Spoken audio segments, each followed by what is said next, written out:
Hey guys, so we are doing a video today on what is called mise en place, which is, you did it again. Which is a very fancy word, which just means kind of prepping all your ingredients so that it's right there for you and you don't have this like chaos in your kitchen. Now I know a lot of chefs are probably on here going, that does not look like mise en place at all. What, really? This is our version. This is the Lauren and Brian version of mise en place. Yeah, you can see our fancy way we normally do it with all of our stuff laid out, but we like to do every once in a while what's called family style mise en place, where we just do it all on one big tray and it's ready to go. It's ready to go. Watch the video, we'll show you how.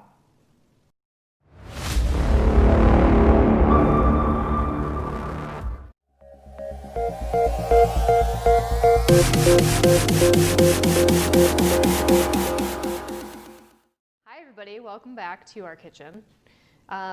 So we're gonna do like a little bit of a different video today. We're gonna actually make a potato soup, but this video is gonna show you mise en place. Good, I like how you did that.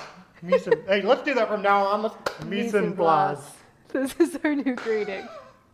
Dorks. Oh my god. So totally two different cultures there. So mise en place.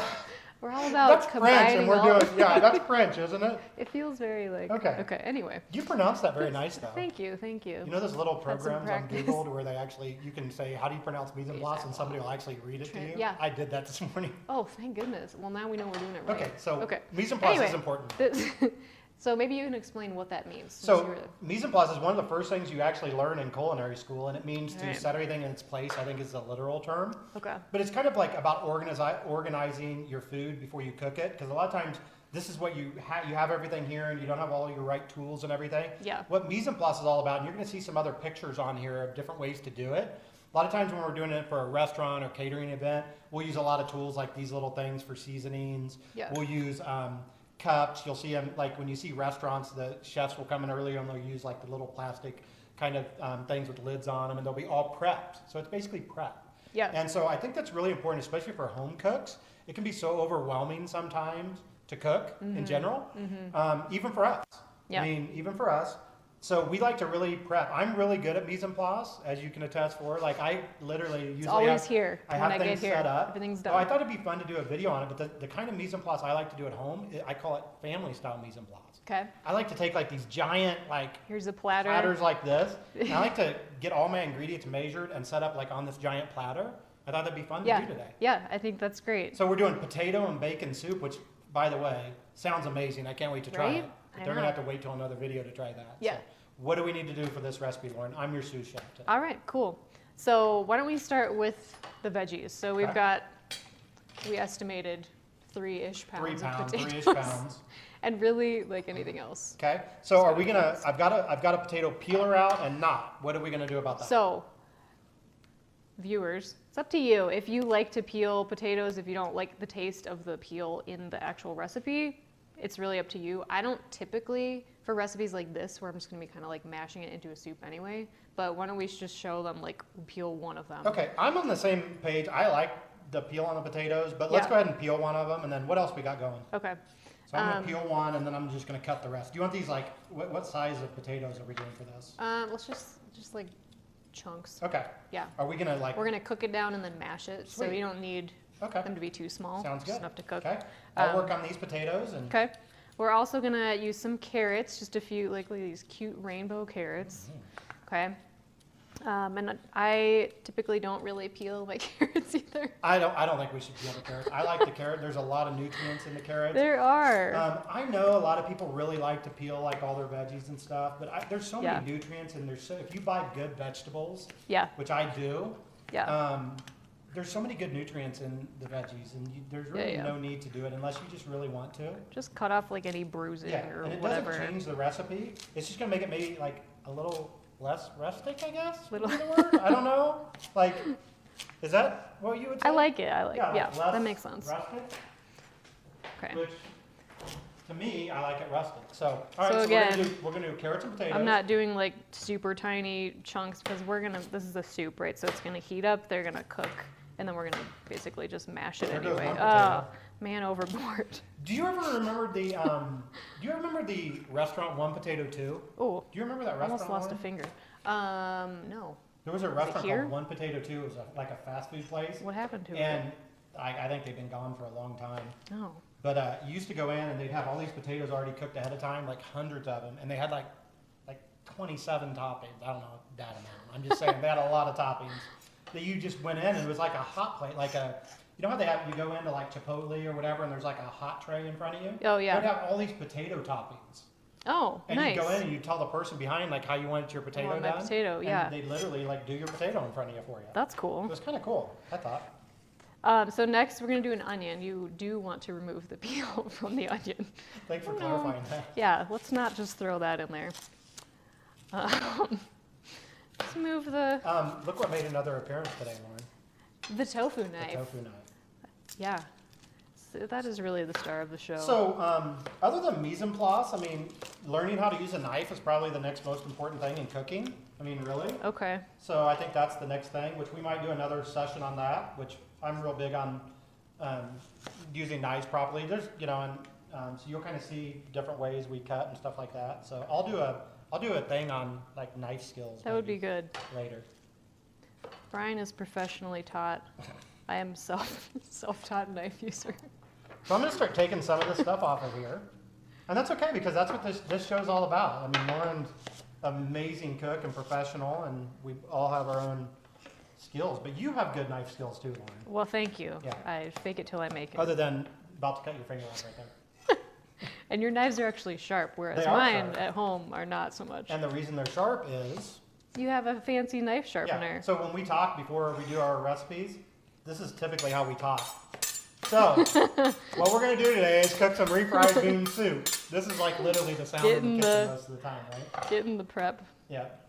I'm just going to use half an onion for this. Well, so like we were talking about in another video, don't just throw the rest of your onion in the fridge. You should probably put it in a plastic bag or like something with a lid on it. Probably be a good idea. Preserve its freshness. So here we go. So we're using this tray. This is family style. Oh, I guess I could Prep. participate Yeah, just in pour it all on there. the tray. I sometimes do it just from these too. I'll try and make it look halfway decent in here. Yeah, and we'll kind of separate them. If you do your job right on this, it'll almost look like it's good to eat as is. You know what I mean? We're gonna kind of still try to make it look pretty, even though. Do your job. Yeah, do your job. Know your role. Watch What out. was a WWE wrestler used to say? The Rock, right? What Know the your Rock role is and shut your mouth. Always a good rule. Yes. So I'm gonna cut some green onion or scallion, right? Ooh. Scallion. So this is just for topping. This is like the last thing we're gonna use. I'd forgotten about the word scallion, Scallion. actually. This is not going to be cooked, so we'll just kind of Okay. make it. Trying to get all our potato. So A nice we're doing a potato garnish. soup. So obviously the major ingredient is Major potato, ingredient, right? looking good there. Blend in some carrots, some onion.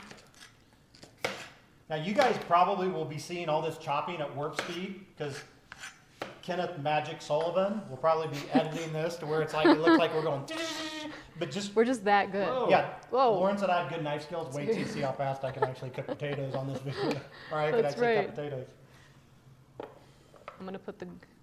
I Okay. don't want to get my hand too close to the tofu. All right. So what else do we machete. have? So we got these little ramekins, I think These- they're called. Oh, nice. These are for like seasonings and like other ingredients, like the minced garlic I'm gonna put in there. Okay. I really like to do these ahead of time in these, and you can also use plastic ones. I prefer to use the metal ones if possible. If you use plastic ones, here's the thing. If you use plastic, that's great. You can wash plastic. A lot of people don't know that. Yeah. Like if you use seasonings in like a plastic thing, like grab one over there, Lauren. Like we use these sometimes. If you just use these with like, what is that, do you think? Arrowroot. Arrowroot starch. I think Oh. it might be tapioca flour. It's one of the two. Good guesses. If you use these, rewash these. These Yeah. can be rewashed. Don't Yeah. think just because they're Rinsed plastic out. you can't reuse them. So rewash them and reuse them. I use these like 10 times. Yeah. So, but if you can get these metal things, these are a lot better. Yeah, those are nice. Yeah. So what do we need to do now? So I'm just gonna. Well, here you go. Okay. You can just put some garlic in there. Okay. How much you want? Maybe like a tablespoon Okay. ish. Okay.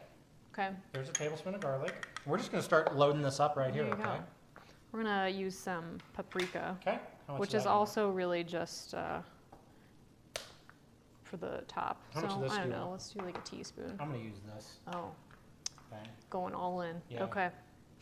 I'm going all in. Okay. What else? Maybe some of that smoked salt. Ooh, Looks good. that is Fool's Gold There you go. smoked cherrywood salt. If you'd like to go buy some Fool's Gold smoked cherrywood salt, this show is sponsored by Fool's Gold Barbecue. Not really, but this really is good salt, and I really do. We do really would appreciate if you go buy some of this because it does help our foundation. Yeah. Right? All the sales of our sauces go towards our foundation, the Next Thing Smoking Foundation, There you go. which we're helping to fight childhood obesity. It's an amazing cause that Lauren and I are working on, and we're really excited about it. So if you do want to check that out, buy some Fool's Gold barbecue sauce or go to nextthingsmoking.org. Yep. Read what it's all about. So Help what save else, the Lauren? world. Okay. Sidebar. Back on track. Okay, Thyme. Time. It Thymie. is 10, Come on. 11 Just o'clock. look, where's the sun? Alexa, what time is it? The time is 11:05 a.m. Now you know what time we cook. Okay, now Mountain, you know. Mountain Standard I didn't Time. need to know. I know where I'm at. Alexa. Alexa, quiet. Alexa, shut your face. Yeah, okay, what's next? Okay. Maybe like a teaspoon of A teaspoon. Where'd my Time. teaspoon go? All right, here it is. It's in the it's just Fool's chilling in Gold smoked cherrywood salt cherrywood salt. is where my teaspoon was. There you go. Okay, how much of this? Let's do a teaspoon of that. Teaspoon. I like these little measuring things that I have. These are like, this is the teaspoon one, and this I is used the to have tablespoon those. one, and you can Yeah. push it forward. and Like make old Pampered Chef. Yeah, it's Pampered Chef. Yeah, I nice. still like Pampered Chef stuff. I have like like you will be able to rip these out of my hands, man. These are my My thing. cold dead hands. These and the colander from Yeah. Pampered Chef is Yeah, really yeah. nice. Okay, so what else? Okay. Well, I think we're done with the little metal. Okay, What so little ramekin I don't is. use an electric can opener. You I use your this. teeth usually? Yeah, and the reason I do this is it's my workout for the day. Oh, nice. Okay. So, Well, like if you do have chili, at it. if you make chili out of cans, you don't have to go to the gym that day. Oh, You just like line your cans up and you do this. Look, you just and for more fitness tips. yeah, which is an important part of this too, though. I mean, and I'm really sorry. I do use it to work out, not my whole workout, but You got to walk too, get your steps in. exactly. You got to walk. Just So don't you, drop the can on the floor. so you walk to the. In You the- mean down there with the potato that I Right, right, that. got? Okay, so there's our can. Are you going to use a whole can for this? or I do we am. need- Okay, so I am. This is like what, 15 ounces or something? I don't even It's know. like 13.5. And this is what is this? Is approximately. whole. That is full fat Fat coconut coconut milk. milk. So I don't use coconut milk a lot, but it's good for like creamy soup recipes. All right, what's next, Lauren? All right, so the other thing that I guess we'll just prep is I'm the going to take this and the put this bacon. in here too. Right here, we'll prep the bacon. Isn't this looking really good? look at that. Look at that family We're style. setting a good example, I think. I like to think so. Okay. So the bacon. Lauren asked me to do. I was actually going to make some tempeh bacon, which we should do. I think we might have that on a video somewhere on our site, maybe. That would be Maybe good. Make it. But if not, we should do a video do. on how to make tempeh bacon, Yeah, which is really easy to do. So the bacon. How do you want this, Lauren? it's just gonna be a garnish, so just like chopped, Okay. kind of small, you can, like sprinkle it on So like top. half of this, maybe. Yeah, Okay. yeah, yeah. So and we're using for this bacon. We've used this bacon before. And on you the show. can, yeah. What do you want me to do? Why don't you just chop it and then Okay. we'll cook it a little bit I like that. later. I think that's a good idea. Okay. Like about that. Phew. Right And we'll answer. kind of go this way. Yeah, yeah, Tofu knife. Okay. All right. So there's our All right. bacon. Cool. And this is going to be garnished too, so we're going to put that there. There you go. It looks amazing, actually. Look at that. I Okay. feel like we're kind of building a charcuterie tray. So many words I'm I know, learning. today is like a word game. It's like really weird. Okay. So the only other ingredients in this recipe are vegetable broth and some nutritional yeast that we'll use. Okay, some broth. These come in 4-cup cartons usually, which is about how much we'll use. And then nutritional yeast. Which I found this at, Bought I in. found this one at Natural Grocers, Nice. which I thought was really nice. And they used to have it in bulk there too, but now Yeah. you can buy it in like these bags. And there's one bag bigger than this now. Yeah. Okay, so what Okay. else? That's it. Okay. That's so what you could do, if you do this ahead of time too, here's the other thing about family style mise en place. We could just cover this with something right now if we weren't ready to cook it right now and stick it in the refrigerator Yeah. for like maybe an hour or two. I mean, you don't want to stick it in there all day. I'm not saying that. It probably would be fine. Probably. But you could cover it. But this is a way to do it. Or maybe you have a kid, you're going to teach your son or daughter or whatever how to prep. They could do this part of it for you or the other part of it. Or like with Lauren and I, Lauren could do the prep, I could do the cooking, whatever. Or it just keeps you more organized if you're trying to do other things like take a phone call and try to answer like work emails and stuff when Oh, you right, get home and right. you're trying to cook at the same time. So a lot of times then you'll just throw like, oh, I'm just going to do a can of soup tonight. You can cook like this if you just prepare a little bit. Yeah. And so this didn't take us long at all. Oh, and it's all right Um, there. So we highly recommend doing mise en place, organizing your food in whatever way you like. And I can't wait to see what this is going to turn into, Lauren. Yeah. So watch the video to see what amazing dish this is going to be, which I think it's going to be potato Potato, bacon, soup. bacon soup. Sounds great. We'll See see you you in the there. next video.